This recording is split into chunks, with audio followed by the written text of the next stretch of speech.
कोणत्याही कार्याला प्रारंभ केल्यानंतर त्या कार्यामध्ये विघ्न येऊ नये, निर्विघ्नपूर्वक ते कार्य पार पडावं याकरिता जो अनुकूल व्यापार केला जातो याला मंगलाचरण असं म्हणतात.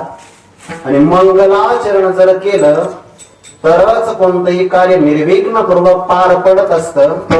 वारकरी संप्रदायामध्ये मंगलाचरण करण्याची पद्धती आहे.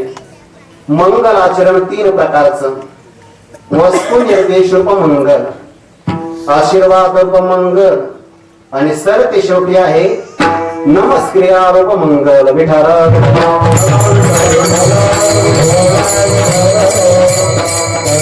अभंगाच्या प्रारंभाला नमो हा शब्द आल्यामुळे नमस्क्रिया रूप मंगल आहे.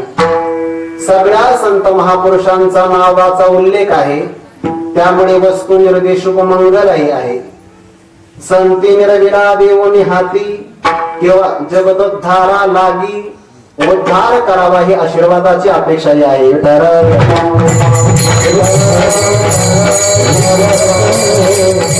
संतांच्या वाङ्मयामध्ये सर्व काही शोधता येतं, फक्त शोधण्याची दृष्टी असली पाहिजे. या एकाच अभंगामध्ये 3ही प्रकारचं मंगलाचरण साधलं आहे. असा आपल्याला विचारक्रम प्राप्त करता येणं शक्य आहे.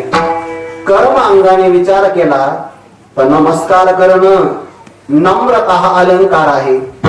भक्तीच्या संबंधाने जर विचार केला तर नमस्कार करणं ही भक्ती आहे.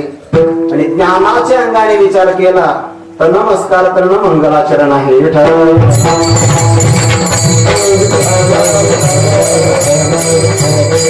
कर्माचा विचार असो, भक्तीचं क्षेत्र असो, ज्ञानाचा प्रांत असो, सर्व बाबतीमध्ये नमस्कार करताच आला पाहिजे.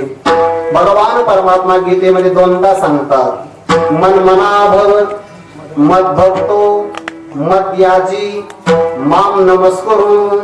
देव स्वतःला नमस्कार कर असं अर्जुनाला म्हणतात.